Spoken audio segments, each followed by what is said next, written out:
I want to take you on a journey today. What does it take to make it in life? Have you ever struggled with that question? Or the answer to that question? We're going to talk about that this morning. But before I get into that, I kind of have to confess. I'm a little sad this morning. You want to know why? Because the bike race of all bike races, the Tour de France, is over. I had claps the first service. Dear Lord, help their soul. I look forward to the Tour de France every year. And for those who are uninformed, it happens in July. So next year, you can get in on that. I just love the Tour de France. They race 21 stages, and they ride over 2,300 miles. Now, folks, that's incredible. And they do it at breakneck pace. It's an incredible, incredible race. And I just look forward to that. And to me, that bike race is somewhat of a metaphor for life. And so I've entitled this message, Le Tour de Life, the Tour of Life. Years ago, myself, along with some of my extended family members, we took our own bike ride. It wasn't quite as bold and brave as the Tour de France. We called it the Tour de Katy Trail. The bike that I rode is right over here, the short one, not the tall one. This one here, this is Chad. It'd take three of me to ride this bike. Look how tall that thing is. This was the bike I rode right here, and I'm still riding today. We took two different trips, and if you've been to my office or you come to my office, you will see these trophies on my shelf. My father-in-law, who was also on the trip, made trophies for all of us who were on the trip. This was 2004, and this one was 2006, and the fact that we survived was quite the success. So just to survive. For those who don't know the Katy Trail, it's 225 miles long from Clinton to St. Charles, Missouri. And I'll tell you a little more about that as we go along. But before we took that ride, we purchased what's called the Katy Trail Tour Guide. It's a book that kind of explains the trail, and I think we have some pictures. You can see some of these pictures. Folks, if you've never ridden the Katy Trail, and if you're into bike riding, you've got to try this. There's some of the most awesome scenery you will ever see in your entire life right here on our back door. It's awesome. And so these are just a few of the pictures that I found of the Katy Trail. But we bought this tour book. It tells you how to ride the Katy Trail, and in it, it gives you several factors. As a matter of fact, it names 3 factors that you need to have in order to have a successful bike ride on the Katy Trail. Now, in my mind, what the Katy Trail Guidebook gives us 3 factors to be a successful bike ride, I think are also, according to God's guidebook, the factors that we need to have to be a success at life. And matter of fact, I'm going to add a factor that the Katy Trail Guidebook does not include. So this morning, I'm going to share with you 2 factors that are imperative if we're going to have a successful journey through life. And then next week, we'll share the other 2 factors, and we would love to invite you back for that as well. What are the factors that are required or essential for succeeding in life and getting a handle on life? The first one is this. And this kind of goes without saying, it takes good planning. They said in the tour guide, if you're going to have a successful ride, you have to plan well. And that is so, so true. Good planning. If we're going to succeed in life, we have to plan well. It takes good planning. In the book of Proverbs, chapter 15, and verse 22, the Bible says this. I love this verse. Without good advice, everything goes wrong. It takes careful planning for things to go right. It takes careful planning for things to go right. I have found that to be true. And as I look through my years of experience, there are three key areas I think that all of us need to have good planning in. The first one is this, family, our family lives. The second is our finances. And the third is our faith. Let me share with you, if you might, just some advice about those three key areas and where good planning will help you be successful in those three areas. Family life. First of all, if I could say anything to young people, sometimes I'll have younger adults come to me and they'll say, Pastor, I'm really struggling. How did you guys make it? How did you guys get along? How did you guys raise twins? How did you guys raise successful kids? How did you make it in life? If there's one thing I could advise young couples today, and this isn't just for young couples, is prioritize your family. Friends, make your family first. Make it a priority to care and to love and to nourish and cherish your family. As one who is an empty nester, his kids have flown the coop. There are days you just wish you had them back. And then there are days you wish you didn't. Yes, that's true. But there are days that you just wish you could have them back. They grow up so quick, and they go out of the nest. And cherish every moment that you have with him. Prioritize your family. Matter of fact, the Bible says if someone does not provide for their own family, especially the member of their household, they've denied the faith. They are worse than those who have no faith. So we've been given a God-given mandate to prioritize, to love, protect, provide, and care about our families. Very seldom have I ever had somebody come to me and say, Pastor, I just wish I had worked more in life. I just wish I'd spent more time at work. But I've had a lot of people say to me in their later years, I wish I had spent more time with my kids. I wish I had been at home more with my wife. I was just talking to a guy the other day, and he was telling me about how work was really hectic, and he was trying to fix a computer for me, and he was like, okay, I got to get off at 5, and then he was telling about, how the night before he had stayed till 8 p.m., 3 hours past his work hours, and 2 other nights he had stayed late because somebody in one department had kind of quit his job with no notice, and so he was trying to have to cover because the regular employees couldn't work overtime and all this stuff, and I was feeling really bad, but I also wanted my computer. And I just wanted to say to him, bud, go home to your family. Just go home to your family. And I did. I said, listen, I don't know what needs done here, and I don't really care. I just support you going home to your family. I do not want to keep you past 5. So if you got to go, go. I'll come back tomorrow. Family is important. And sometimes in our lives, the tyranny of the urgent kind of takes precedent over the important. And that's so common. And so don't let the tyranny of the urgent override the important. Make sure your family gets first place and not the leftovers. Secondly, is the area of finances. Now, I get really passionate about this area, and my wife says, yeah, you're a little too passionate for service. So I always ask her, I said, now, hun, how did I do? What do I need to change? And she gives me advice, and she says, tone it down. So I'll tone it down, okay? This is one area that I have found that a lot of people fail to plan, and because they fail to plan, they plan to fail. The area of managing money, the area of our finances is an area that if we don't manage well, it has disastrous consequences in the future. And so we need to have a good plan for managing our money. Somebody said that money talks. I agree. Mine does. Does yours? You know what mine says? Goodbye.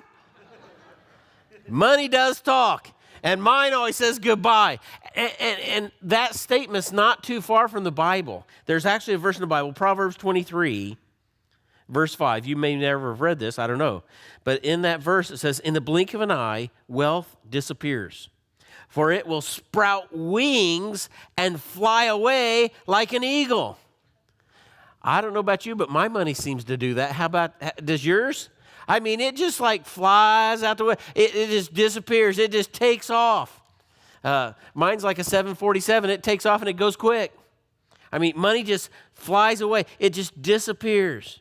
And so because of that, it's imperative that we plan well when it comes to our finances. Somebody said, it's better to plan where you want your money to be or go than to wonder where it went.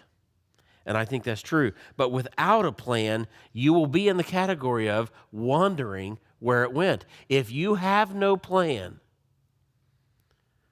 then you plan to fail. To fail to plan is to plan to fail. Proverbs 21, verse 5 says, good planning and hard work lead to prosperity. Notice that. Good planning and hard work.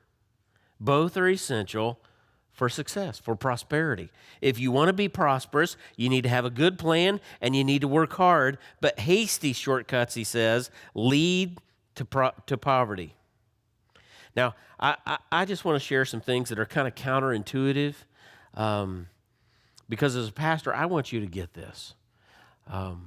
This is so important.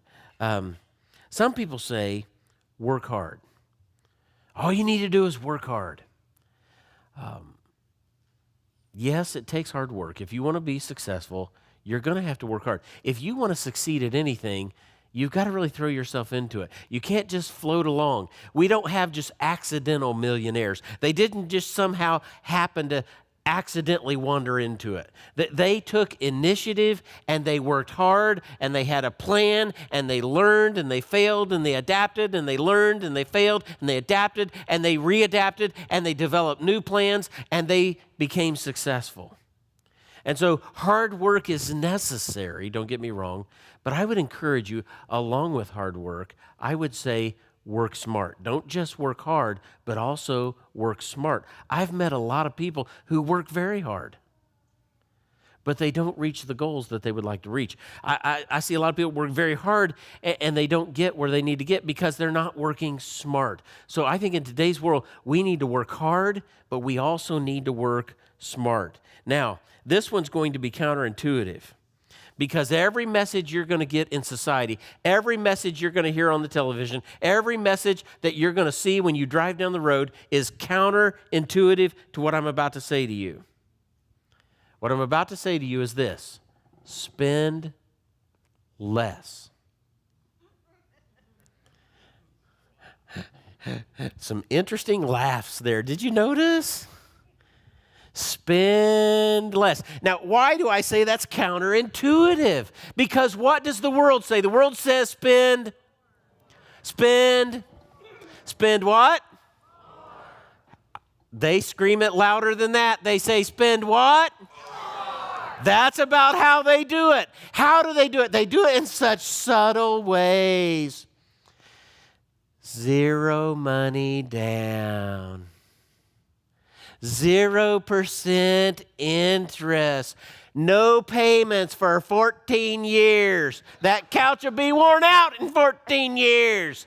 Don't do it. Why do they say that? Do you realize that in the Bible, and I think the Bible is so accurate, the Bible says that the borrower is a slave to the lender. Young people, middle-aged people, senior people, we need to get this. The borrower is a slave to the lender. So no wonder the lender says, oh yeah, we'll up your credit card balance. Oh yeah, 0% down. Oh yeah, easy money. We'll make it easy for you to spend more. I would encourage you, in order to learn to manage your money well, and this is so counterintuitive to what the world will tell you, don't spend more. Spend less. You want to get good at managing your money? The way to do that is to practice delayed gratification. I'm a student of people, and I've been in the store a lot this last week, and it's just fascinating to me. I watch kids and parents, they come in the store, and this little girl says to her mom, Mommy, look at this. Oh, I want this. And she says, honey, we're not going to get that. She says, well, I want to get something. And she had 3 of them, and they were all doing that. And there was just this expectation that when you go to the store, you get. When we're here, we buy. There's an entitlement attitude, and our country has developed that. And it's not necessarily our fault. Some of it may be, but I think the odds are stacked against us. If you let your kids turn on the television, they're marketed to death. They're taught this. And so we have to kind of work against it, parents, and it's tough. Spend less. Teach your children. Teach yourself. Delayed gratification. Self-discipline. I can go without that. I don't need that. That's so counterintuitive to every message that we are bombarded with. That's it, bombarded with on a daily basis.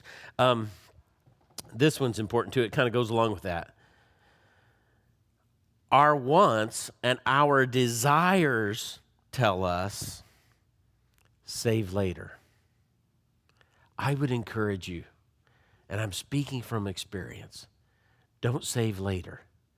Save now. Not later, now. If you want to have a good plan right now, no matter what age you are, young, middle age, old age, doesn't matter. Start now and develop a savings plan. If you don't have a savings plan now, then here's a prediction, and I'll guarantee it'll be 100% true. I'm not a prophet, but this is a prediction that will come true. If you do not save now, then you will have no money later. Does that make sense? Hello? Is that rocket science? If we don't save now, there will be no money later. If we spend it all now, there will be nothing left. And so, hello, kids, we're going to come live with you, or, you know what I'm saying? What do? Develop the discipline of having a savings plan. And I don't care if you're 16 years old. When our kids were really little, we taught them this. I'm not saying they followed it perfectly, but we tried to teach them about saving and spending and giving to God from the get-go when they were very young.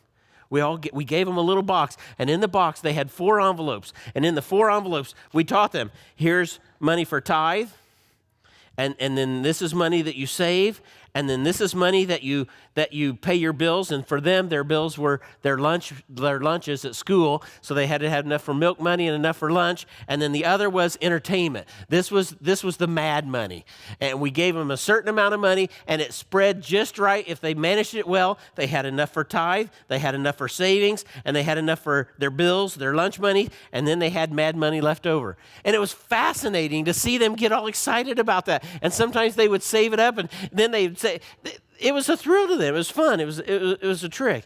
But have a savings plan. Manage your money, finances. Have a good plan, because if you don't have a good plan, somebody else will have a good plan for you, and they'll spend it on you. Boy, I could get going on that all day, but I better move on. So I'm going to cut it back. Good planning is successful in our tour to life. Number 2, pacing. It takes good or proper pacing to succeed on our tour to life. Am I the only one, or do you also feel like life is like busier than it ever has been? Is it getting faster and busier, or am I just getting crazy? You know what I mean? I mean, the pace of life,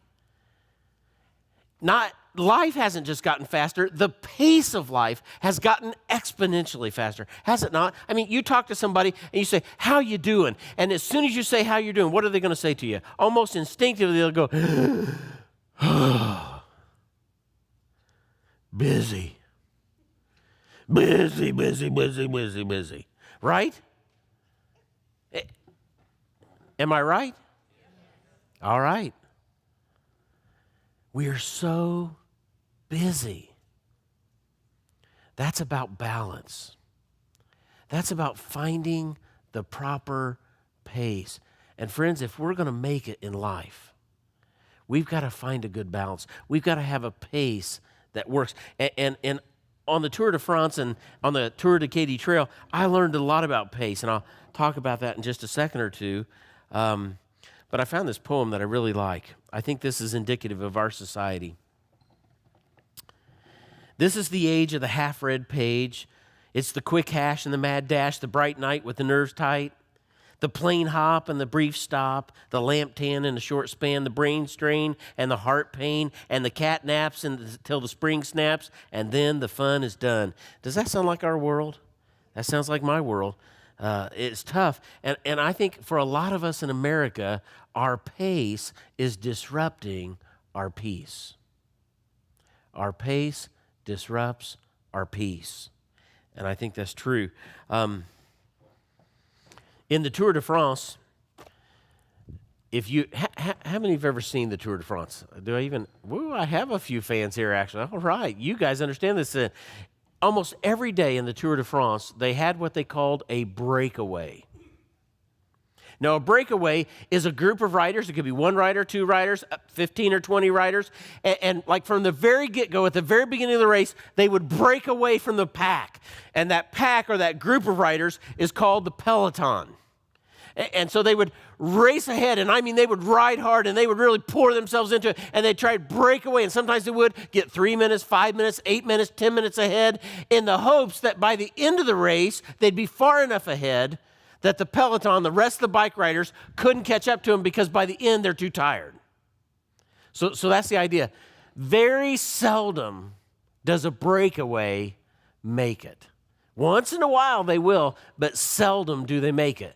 One of the reasons is due to pacing, because they get so far ahead, they expend so much energy in the front that by the time they get to the end of the stage, they're exhausted. And the rest of the bike riders, they've been going at a steady pace, and they have the energy to catch up.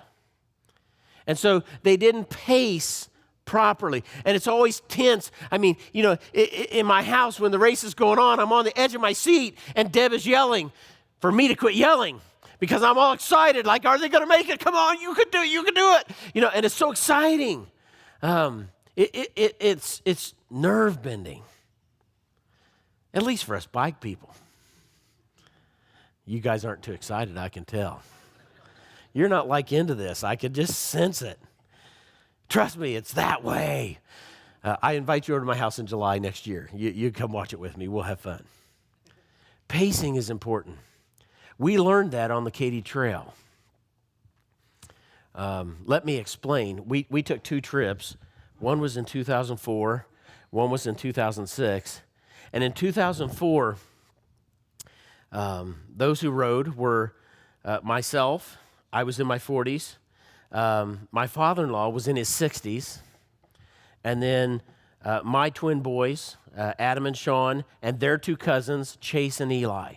The youngest in the group was 9 years old, and the oldest was like 62, with other cousins at 10, 11, 12, in that range. And we had a really good plan. We had a good plan, and we had a good pace. Now, our plan was this. When we took the trail, we had, you got to have a road van. We had a road van, and Deb's mom and Deb helped with that. And behind the road van, we pulled a trailer. We had extra bikes on the trailer, which became very important at one point because we had a couple of bikes break down. We had extra tires. We were prepared. We had a plan. And then we figured out the pace. My father-in-law was the ultimate planner, and he had figured it out. Bob, it's 225 miles. We're going to try and do this thing in 3 days.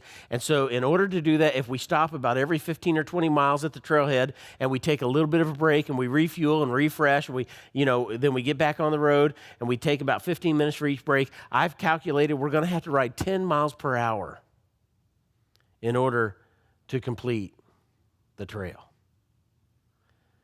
And then part of the plan was he wasn't sure that the young kids could do it, so he says, boys, you're going to come over to my house and the week before the race, and we're gonna practice. And he had a path from his house in Taylorville, Illinois to Painted, Illinois, 30 miles, is that right? Yeah. And they did that every day, and then the last day they did it twice, so they went 60 miles, and he figured if they can do 60 miles, they probably can do the trail. So we did that. And then the day came, the very first day, we got on the trail, and the youngest of our group, Eli, he did really well for the first couple, 2 or 3 hours. But then his brothers and his cousins started racing way ahead, and he started getting really discouraged, and he wanted to quit. And he started lagging way behind, and we kept trying to go fast in hopes that he'd catch up, and then he'd catch up, and then he'd lag behind, he'd catch up and lag behind. And Deb's dad says to me, I don't think we're going to finish the trail if we keep going like this. We got to do something. I said, what do you have in mind? He says, I think what we'll do is we'll put Eli out front. He can be the leader. And we're going to tell the rest of the boys, you got to stay behind Eli. It's too discouraging. So you stay behind, Eli's going to lead. Do you know, when we did that, that boy never dropped below 10 miles per hour. He led us the entire way. I mean, he led the pack. Why? What was the difference? I think it was his attitude. See, before he was comparing himself to other people, and he felt like he was losing. He felt like he was dropping behind, and he got discouraged. And the more he got discouraged, the slower he went. And I think a lot of us do that in life. We compare ourselves to other people. And we usually compare ourselves to people who are doing something bigger and better than we are. And we kind of beat ourselves up and say, wow, I'm a loser. Right? I would encourage you, don't do that. I learned a lot about pacing. You have to go at your own pace. You can't ride the race of life trying to do it according to somebody else's pace. On my bike, I have a speedometer. I put that on my bike so I could tell exactly how fast I was going, if I was going too fast and expending too much energy, if I was going too slow, I needed to pick it up. It no longer works. It hasn't worked for a couple of years. I don't need it now because I can do that on my iPhone. Man, how'd we ever get along with those things? But I could pace myself, and I knew what my pace was. I knew what my limit was. I knew where I needed to be to finish well. And folks, we all have a pace, and God has designed each and every one of us uniquely.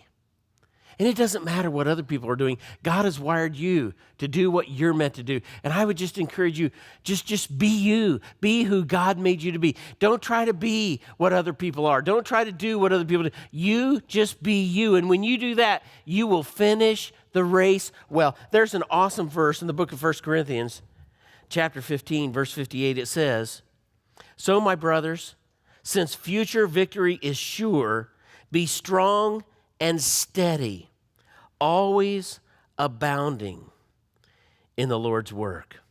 Be strong and steady, always abounding in the Lord's work. I have found if you're going to do well on the tour of life, you've got to keep the pace that is your pace. You've got to be yourself. You've got to be who you are. You've got to do life the way God's called you to do life. And you've got to keep a reasonable pace if you hope to finish the race. And the last one I would encourage you is this. Don't let your pace disrupt your peace. That's an important one for our culture. We are so stressed. We are so busy. Our pace is so hectic that we are letting our pace disrupt our peace. I think there's a reason that God designed and created in the Bible a day that he calls Sabbath.